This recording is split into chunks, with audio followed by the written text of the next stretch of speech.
I finally told my wife I want a divorce after 13 years of chaos, abuse, and being the only parent holding everything together.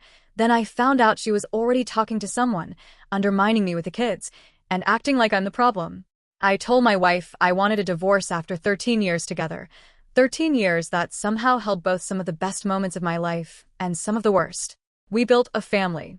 We have two boys together, and she has a 15-year-old son I've known almost his entire life. I've always loved him like my own. Walking away isn't simple, and it isn't clean. It feels like tearing apart something I spent over a decade trying to hold together. We got together young, both of us coming from broken homes in different ways. At the time, it felt like we understood each other in a way no one else could. But from early on, our arguments were explosive. Not just disagreements, full-blown, chaotic fights that left everything shaken. Over time, I learned to cope the only way I knew how. I shut down. I'd zone out, take whatever was thrown at me verbally, and wait for the storm to pass. It felt easier than trying to fight back or defend myself. But it wasn't just words.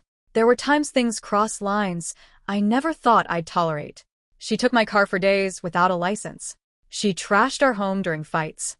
When we were younger, things got physical. She broke my nose, gave me a black eye, even tried to run me down with her car once. Those moments should have been the end, but somehow I stayed. I always told myself things would get better, that we were just young, that we'd grow out of it. To be clear, I never laid a hand on her. Not once.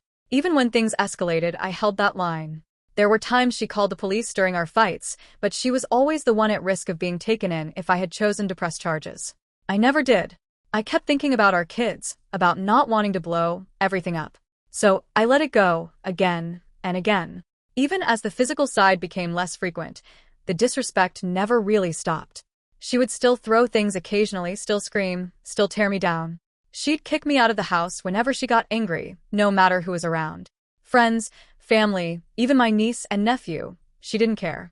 She would humiliate me in front of anyone. It got to a point where I started expecting it, like it was just part of life. One moment recently made everything feel undeniable. Years ago, I had gotten a driving under influence after leaving a work event where I'd had a few beers. I got a flat tire shortly after leaving, and when the police arrived, they could smell alcohol. I blew over the limit, and that was that. It's been 5 years, and I've worked hard to move past it, to keep my record clean, to do better. The other day, we got into another argument. I could feel it building the way it always does, so I tried to walk away. I went upstairs, through the living room, heading toward the backyard, just trying to get space. She followed me the whole time, yelling. I kept moving, not engaging, trying to avoid another explosion. But as I walked past our kids, she said something that stopped me cold. She told me to go get drunk again, and kill myself this time. Hearing that, especially in front of our children, felt like something in me finally snapped, not in anger, but in clarity. It wasn't just another fight. It wasn't something I could brush off or justify. It was a line that should never be crossed, and I realized I couldn't keep living like this. For years, I told myself I was staying for the kids, for the family, for the history we shared. But what kind of example was I setting? What were they learning by watching this? That this is what love looks like? That this is normal? I don't hate her. That's what makes this even harder. There were good times, real ones. Moments where we laughed, where we felt like a team, where I believed we could make it work.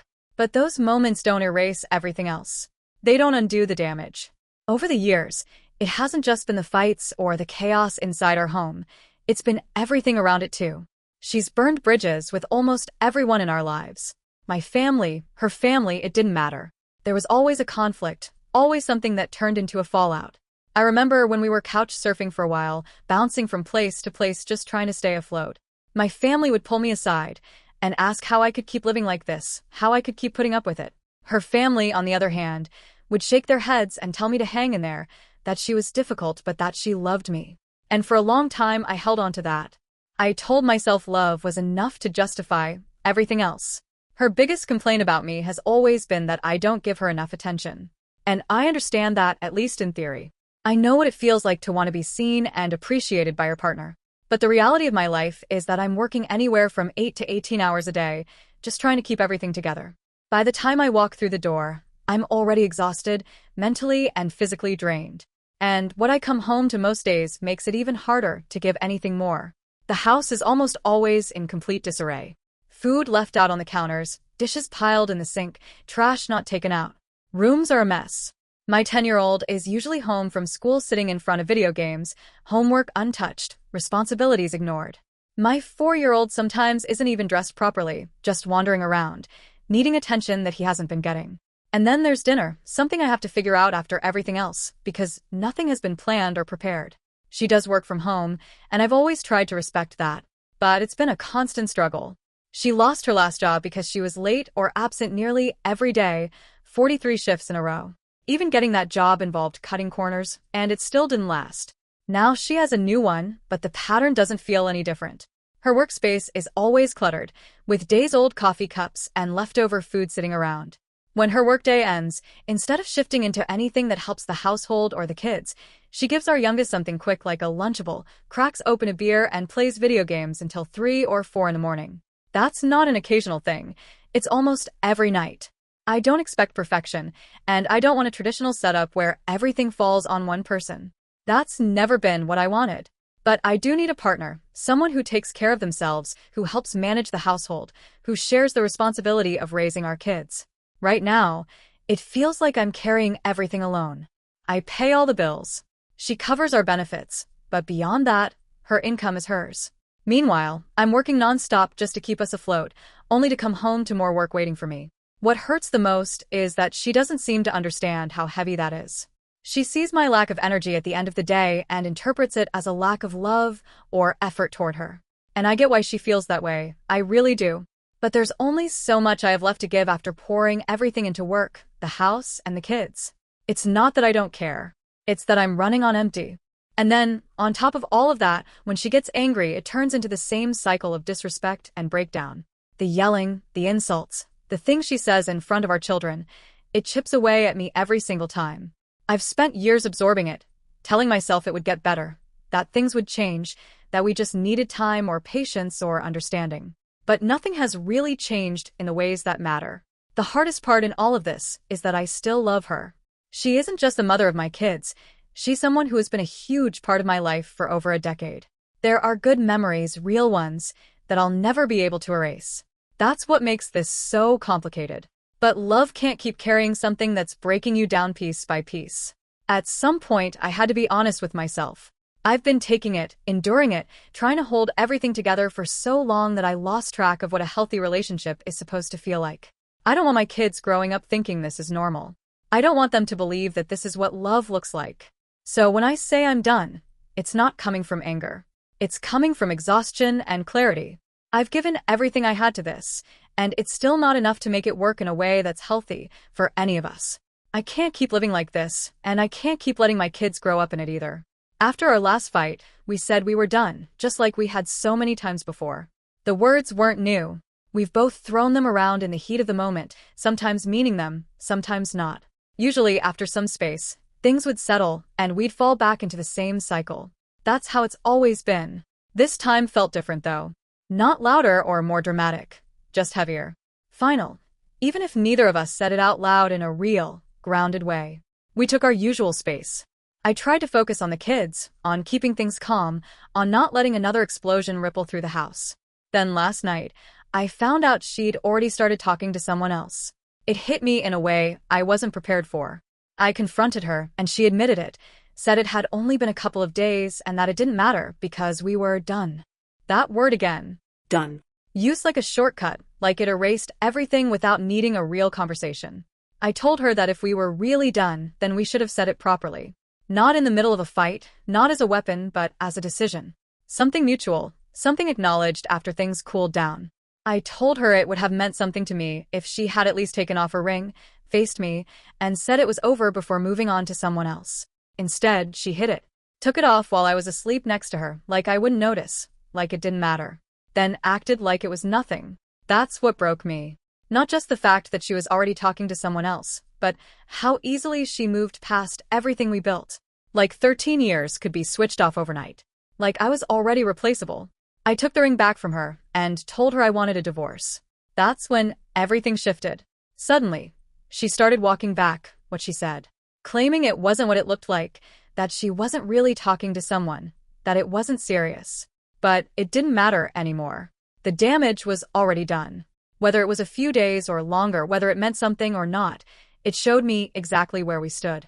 And the truth is, I can't even act surprised. The red flags have been there the entire time.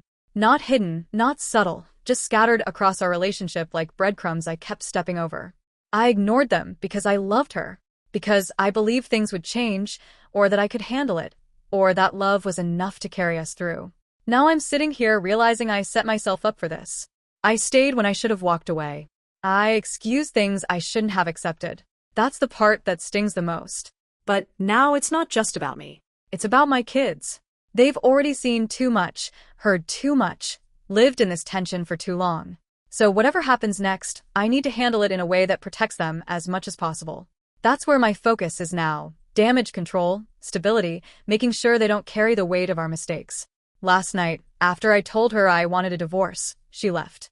She's been out with her friends since late morning, and it's now past midnight. Meanwhile, I stayed home. I cleaned the house, made dinner, and spent time with the kids, including her son, who was supposed to be with her this weekend. It's strange how quickly things fall into place when the chaos steps out of the room. Not easy, but quieter. More manageable. I keep thinking back to moments that should have meant something, like when I received that award from my company's CEO. It was a big deal for me, something I worked hard for. No one showed up. Not her, not the kids. That night ended with me getting a DUI after having a couple of beers, blowing just over the limit. It was a low point that followed what should have been a high one. I owned it, took responsibility, and made sure it didn't define me. I still drink occasionally, but nothing like that again. I learned from it. At the end of all of this, my kids are what matter most to me. Everything else, our fights, the history, even the heartbreak, comes second to making sure they're okay. That's the part that keeps me grounded, even when everything else feels like it's falling apart. But I'd be lying if I said it doesn't hurt thinking about what this means for my stepson. I've been in his life almost since the beginning. When it comes to the day-to-day, I've always been the one making sure things get done. I'm the one making sure the kids have what they need, pushing them to take care of themselves. Simple things like showering, brushing their teeth, cleaning their rooms. I'm the one setting expectations and following through with consequences when they don't meet them. And I don't do it to be strict. I do it because I want them to grow into responsible, capable people. The problem is, when I'm not around, that structure just disappears. There have been so many nights where I come home late, exhausted after a long day, and still sit down with my son to work through his homework until 10 p.m. I stay in constant contact with his teacher and school counselor, emailing daily, setting up meetings, doing everything I can to make sure he doesn't fall behind. I'm trying to give him the support and guidance he needs, even when I barely have the energy left to give. With my youngest, it's the same. I'm the one trying to keep him on a consistent sleep schedule, working on potty training, teaching him new words, helping him grow. What makes it so hard, what really wears me down, is feeling like I'm the only one doing it. It's not just the lack of help, it's the inconsistency. I'll set a consequence for my son, something fair and necessary, like taking his phone away after he's been grounded. And then, while I'm at work, she'll go behind me and undo it. Give the phone back right before I get home, like the consequence never existed. It sends a message to him that my words don't matter, that there's no real accountability. That kind of undermining makes everything 10 times harder. It's not just about discipline, it's about trust, structure, and consistency. Kids need that. Without it, everything starts to fall apart. I've been trying to hold that line on my own for a long time now, juggling work, the house, and being the stable parent they can rely on. But it's exhausting doing it without support, especially when the little time I have with them is spent trying to make up for everything that didn't happen while I was gone. That's why this decision, as painful as it is, feels necessary. Because no matter how hard this is for me, I know staying in the same cycle isn't helping them. They deserve stability. They deserve consistency. And right now, I'm the only one trying to give that to them. I just hope that moving forward, I can finally create an environment where that effort isn't constantly undone.